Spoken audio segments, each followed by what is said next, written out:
Hi friends, ఎలా ఉన్నారు? This is Venkat thoughts YouTube channel. Friends, మనం ఈరోజు చెప్పబోయే టాపిక్ ఏంటంటే ఈ లెగ్స్ సంబంధించిన ఎక్సర్సైజ్ను ఈ మొన్న నుంచి నేను స్టార్ట్ చేద్దాం అనుకున్నాను.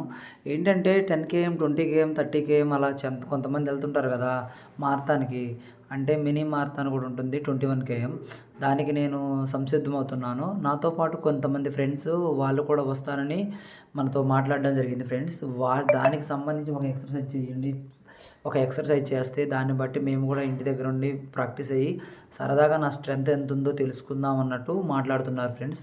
అలానే తప్పకుండా చేస్తానని ఈరోజు ఈ వీడియో చేయడం జరిగింది.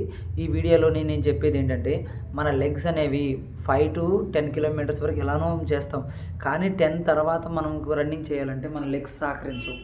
ఈ సహకరించకుండా ఉంటాయి. దానివల్ల ఏమవుతుందంటే, మనకి సడన్గా ఇలా చేయడం వల్ల డైరెక్ట్గా ఏ వామప్ లేకుండా చేస్తే రెండో రోజు జ్వరం అనేది వస్తుంది. కంపల్సరీ పెయిన్స్ అనేవి ఉంటాయి. దాన్ని అధిగమించాలంటే ఈ లెగ్స్కి సంబంధించిన ఎక్సర్సైజెస్ ప్రతి ఒక్కటి కంపల్సరీగా చేయాలి ఫ్రెండ్స్. ఇలా చేస్తేనే మనకంటూ ఆటోమేటిక్గా లెగ్ స్ట్రెంత్ పెరిగిద్ది. దాంతోపాటు ఇంకోటి ఏంటంటే మనకి ఇమ్యూనిటీ పవర్ పెరిగిద్ది. ఇంకోటి ఏంటంటే సమ్మర్లో రన్నింగ్ అనేది ఇలా మారథాన్ రన్నింగ్లు కొట్టకూడదు. ఏంటంటే మనకి వాతావరణం కూల్గా ఉన్నప్పుడే దాన్ని ప్రాక్టీస్ చేసుకోవాలి. అలానే వాతావరణంలోనే మనకి హెచ్చు తగ్గులు ఉన్నప్పుడు బాగా ఎండగా ఉన్నప్పుడు మనం ఇలాంటి రన్నింగ్లు చేస్తే తొందరగా బాడీ డీహైడ్రేషన్ అయిపోయి దాంతోపాటు మనకి చాలా హెల్త్ ఇష్యూస్ వస్తాయి ఫ్రెండ్స్. అలా కాకుండా మనం ఏదైనా ప్లాన్ చేస్తే నేను ప్రతి మంత్లో 2 or 3 టైమ్స్ నేను ఇలా లాంగ్ రన్ అని క్రాస్ కంట్రీస్ అన్నాయి ఇలా చేస్తుంటా ఫ్రెండ్స్. ఇవి చేయాలంటే ముందు నేను ఇప్పుడు చేసే ఎక్సర్సైజులు ప్రతి ఒక్కటి మనకు అవసరమే. ఈ లెగ్స్ సంబంధించి ఇలా చేస్తే ఏమవుతుందంటే మన లెగ్స్ థైస్ అనేది గట్టిపడతాయి. గట్టిపడడం వల్ల దాంతోపాటు దీనికంటూ కొద్దిగా మనకి లెగ్స్లో పవర్ ఉంటే మన మీద మనకు కాన్ఫిడెన్స్ అనేది వస్తుంది.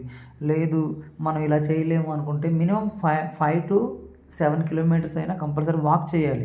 ముందు వాక్ చేయడం అలవాటు పడ్డ తర్వాత స్లోగా జాగింగు, తర్వాత రన్నింగు ఇలా చేయాలి ఫ్రెండ్స్. అంటే నా ఫ్రెండ్స్ కొంతమంది అడిగారు, దానికి వాళ్ళకి ఈ వీడియో ద్వారా వివరణ ఇద్దాం అనుకుంటున్నాను. అంతే ఫ్రెండ్స్, నా వీడియో చూస్తున్న ప్రతి ఒక్కరికి పేరు పేరున ధన్యవాదాలు చెప్తున్నాను. మీరు ఇంకొద్దిగా like and share and subscribe చేయండి. మీ ఫ్రెండ్స్కి కూడా కొద్దిగా షేర్ చేయండి ఫ్రెండ్స్. మీరు చేసే ఈ చిన్న లైక్లే నాకు ఒక మోటివేషన్లా ఉంటాయి. ఇంకోటి ఏంటంటే, ఇది అయిపోతే మనకి ఫ్రీ కోచింగ్ అనేది నేను స్టార్ట్ చేస్తున్నాను. దానికి కూడా నేను చెప్తున్నాను, 18 నుండి 18 అబోవ్ ఉన్న వాళ్ళకి ఈ ఫ్రీగా కోచింగ్ అనేది స్టార్ట్ చేద్దాం అనుకుంటున్నా friends. Bye friends, next video